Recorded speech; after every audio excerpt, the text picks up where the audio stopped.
ಬಿಜೆಪಿಯಲ್ಲಿ ಕೂಸು ಹುಟ್ಟೋಕು ಮೊದಲೇ ಕುಲಾವೆ. ಭವಿಷ್ಯದ ಸಿಎಂ ಕುರ್ಚಿ ಮೇಲೆ ಬಿವೈವಿ ಅಶೋಕ್ ಕಣ್ಣು. ಮನೆಯೊಂದು 3 ಬಾಗಿಲು ಒಡೆದು ಚೂರಾಯಿತು ಬಿಜೆಪಿ.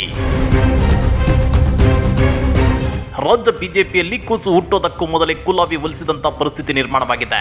ವಿಪಕ್ಷವಾಗಿ ಒಗ್ಗಟ್ಟಿನಿಂದ ಕಾಂಗ್ರೆಸ್ ಸರ್ಕಾರವನ್ನ ಕಟ್ಟಿ ಹಾಕೋದ್ರ ಬದಲು ತಮ್ಮಲ್ಲೇ ಕಿತ್ತಾಟ, ಪರಸ್ಪರ ಕೆಸರಚಾಟಗಳು ನಡೆಯುತ್ತಿವೆ. ಹಾಗಾದ್ರೆ ಭವಿಷ್ಯದ ಸಿಎಂ ಕುರ್ಚಿ ಮೇಲೆ ಆರ್ ಅಶೋಕ್ ಮತ್ತು ಬಿವೈ ವಿಜಯೇಂದ್ರ ಇಬ್ರು ಕಣ್ಣಿಟ್ಟಿದ್ದಾರ. ಆರ್ ಅಶೋಕ್ ಪಟಲಮನ್ನ ವೀಕ್ ಮಾಡೋದಕ್ಕೆ ವಿಜಯೇಂದ್ರ ಯತ್ನಿಸುತ್ತಿದ್ದಾರ. ಆರ್ ಅಶೋಕ್ ವೀಕೆಸ್ಟ್ ವಿರೋಧ ಪಕ್ಷದ ನಾಯಕರಾಗಿರೋದು ಹೇಗೆ ಅಂದ್ರ ಅದನ್ನ ಡೀಟೇಲ್ ಆಗಿ ತೋರಿಸ್ತೀವಿ. ಆದ್ರೆ ಅದಕ್ಕಿಂತ ಮೊದಲು ಹಲೋ ಕನ್ನಡ ಯೂಟ್ಯೂಬ್ ಚಾನಲ್ ಅನ್ನ ಸಬ್ಸ್ಕ್ರೈಬ್ ಮಾಡ್ಕೊಳ್ಳಿ. ಹಾಗೇನೆ ಪಕ್ಕದಲ್ಲಿರೋ ಬೆಲ್ ಬಟನ್ ಪ್ರೆಸ್ ಮಾಡಿ. ಒಡ ಹುಟ್ಟಿದ ಅಣ್ಣ ತಮ್ಮಂದಿರ ಮಧ್ಯೆ ಒಡಕಿದ್ರು ಹೊರಗಿನವರು ಜಗಳಕ್ಕೆ ಬಂದಾಗ ಎಲ್ಲರೂ ಒಟ್ಟಾಗಿ ಎದುರಿಸ್ತಾರೆ. ಅದೇ ಸರಿಯಾದ ನಡೆ. ಆದ್ರೆ ರಾಜ್ಯ ಬಿಜೆಪಿ ವಿಪಕ್ಷ ಸ್ಥಾನದಲ್ಲಿ ಕೂತಿದ್ರು ಪ್ರಬಲ ವಿಪಕ್ಷವಾಗಿಲ್ಲ. ಯಾಕಂದ್ರೆ ರಾಜ್ಯ ಬಿಜೆಪಿಯಲ್ಲಿ ಒಬ್ಬರನ್ನ ಕಂಡ್ರೆ ಒಬ್ಬರಿಗೆ ಆಗಿ ಬರಲ್ಲ. ಒಬ್ರು ಬೆಳೀತಾ ಇದ್ರೆ ಇನ್ನೊಬ್ರು ಕಾಲಿಳಿಯುತ್ತಿದ್ದಾರೆ.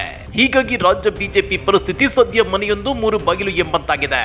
ವಿಪಕ್ಷ ನಾಯಕ ಆರ್ ಅಶೋಕ್ ಅವರದ್ದೇ ಒಂದು ಬಣವಾದ್ರೆ ಬಿಜೆಪಿ ರಾಜ್ಯಾಧ್ಯಕ್ಷ ಬಿವೈ ವಿಜಯೇಂದ್ರ ಅವರದ್ದೇ ಮತ್ತೊಂದು ಬಣ.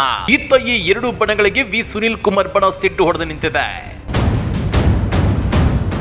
ನಿಮ್ಗೆ ಗೊತ್ತಿರಲಿ, ವಿರೋಧ ಪಕ್ಷವಾಗಿ ಬಿಜೆಪಿ ರಾಜ್ಯದಲ್ಲಿ ವಿಫಲವಾಗಿದೆ ಎಂಬ ಆರೋಪ ಇತ್ತು. ಇದನ್ನ ಖುದ್ದು ಬಿಜೆಪಿ ಶಾಸಕರೇ ಮಾಡಿದ್ರು. ಅದರಲ್ಲೂ ಬಸನಗೌಡ ಪಾಟೀಲ್ ಯತ್ನಾಳ್, ಮಾಜಿ ಸಂಸದ ಡಿ.ವಿ. ಸದಾನಂದಗೌಡ ಇಂತಹ ಗಂಭೀರ ಆರೋಪವನ್ನ ಮಾಡಿದ್ರು. ಅಲ್ಲದೆ ಪಕ್ಷ ಸುಧಾರಿಸಿಕೊಳ್ಳಬೇಕು ಎಂಬ ನಿಟ್ಟಿನಲ್ಲಿ ಸಲಹೆಗಳನ್ನು ನೀಡಿದ್ರು. ಈ ನಡುವೆ ವಿರೋಧ ಪಕ್ಷದ ನಾಯಕ ಆರ್ ಅಶೋಕ್ ಅವರ ಬಗ್ಗೆಯೂ ಪಕ್ಷದ ಆಂತರಿಕ ವಲಯದಲ್ಲಿ ಚರ್ಚೆಗಳು ನಡೆಯುತ್ತಿವೆ. ಸರ್ಕಾರದ ವಿರುದ್ಧ ಜನಾಭಿಪ್ರಾಯ ಮೂಡಿಸುವಲ್ಲಿ ಪಕ್ಷ ಹಾಗೂ ವಿರೋಧ ಪಕ್ಷದ ನಾಯಕರ ಸ್ಥಾನ ವಿಫಲವಾಗಿದೆ ಅನ್ನೋ ಆರೋಪ ಇದೆ. ಇದಕ್ಕೆ ಪುಷ್ಟಿ ನೀಡುವಂತೆ ರಾಜ್ಯ ಬಿಜೆಪಿಯಲ್ಲಿ ಬೆಳವಣಿಗೆಗಳು ನಡೆಯುತ್ತಿವೆ. ವಾಲ್ಮೀಕಿ ಹಗರಣ, ಮೂಡ ಹಗರಣ ವಿಚಾರವಾಗಿ ಸಿಎಂ ಸಿದ್ದರಾಮಯ್ಯ ಅವರ ನಿವಾಸಕ್ಕೆ ಬಿಜೆಪಿ ಮುತ್ತಿಗೆ ಹಾಕಿತ್ತು. ಆದ್ರೆ ಈ ವೇಳೆ ಬಿಜೆಪಿಯ ಬಣ ರಾಜಕೀಯ ಸ್ಪಷ್ಟವಾಗಿ ಗೋಚರಿಸುತ್ತಿತ್ತು.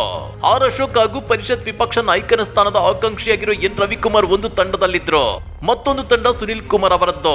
ವಿ ಸುನೀಲ್ ಕುಮಾರ್ ಅವರಿಗೆ ವಿಪಕ್ಷ ನಾಯಕನ ಸ್ಥಾನ ನೀಡಬೇಕು ಅನ್ನೋ ಚರ್ಚೆಗಳು ಪಕ್ಷದೊಳಗೆ ನಡೆಯುತ್ತಿರುವುದು ಗಮನಾರ್ಹವಾಗಿದೆ. ಮಗದೊಂದು ತಂಡ ಬಿಜೆಪಿ ರಾಜ್ಯಾಧ್ಯಕ್ಷ ಬಿವೈ ವಿಜಯೇಂದ್ರ ಅವರದ್ದು. ಹೀಗೆ ರಾಜ್ಯ ಬಿಜೆಪಿಯಲ್ಲಿ 3 ತಂಡಗಳಿರೋದು ಸ್ಪಷ್ಟವಾಗಿದೆ. ಇನ್ನ ಸಹಜವಾಗಿ ವಿರೋಧ ಪಕ್ಷದ ನಾಯಕ ಹಾಗೂ ಪಕ್ಷದ ಅಧ್ಯಕ್ಷರ ನೇತೃತ್ವದಲ್ಲಿ ಹೋರಾಟಗಳು ನಡೆಯುತ್ತವೆ.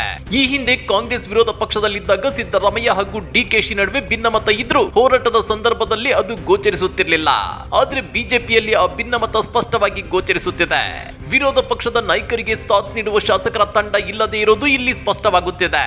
ಅಂದ್ರೆ ಆರ್ ಅಶೋಕ್ ಪಕ್ಷದಲ್ಲಿ ಬೆಳೆದ್ರೆ ಭವಿಷ್ಯದಲ್ಲಿ ಬಿಜೆಪಿ ಮತ್ತೆ ಅಧಿಕಾರಕ್ಕೆ ಬಂದ್ರೆ ಆಗ ತಮ್ಮ ಸಿಎಂ ಕುರ್ಚಿ ಕನಸಿಗೆ ಅಡ್ಡಿ ಆಗ್ತಾರೆ ಅನ್ನೋದು ಬಿವೈ ವಿಜಯೇಂದ್ರ ಅವರ ಆತಂಕ ಎನ್ನಲಾಗ್ತಿದೆ. ಇದೇ ಕಾರಣಕ್ಕೆ ಆರ್ ಅಶೋಕ್ ಅವರ ವಿಚಾರದಲ್ಲಿ ಬಿವೈ ವಿಜಯೇಂದ್ರ ಹಾವು ಸಾಯಬಾರ್ದು, ಕೋಲು ಮುರಿಬಾರ್ದು ಅನ್ನೋ ರೀತಿ ನಡ್ಕೊಂತಿರೋದು. ಹಾಗಾದ್ರೆ ರಾಜ್ಯ ಬಿಜೆಪಿ ಮನೆಯೊಂದು 3 ಬಾಗಿಲು ಆಗಿರೋದ್ರ ಬಗ್ಗೆ ನೀವೇನಂತೀರಾ? ಕಮೆಂಟ್ ಮಾಡಿ, ವಿಡಿಯೋ ಲೈಕ್ ಮಾಡಿ, ಶೇರ್ ಮಾಡಿ.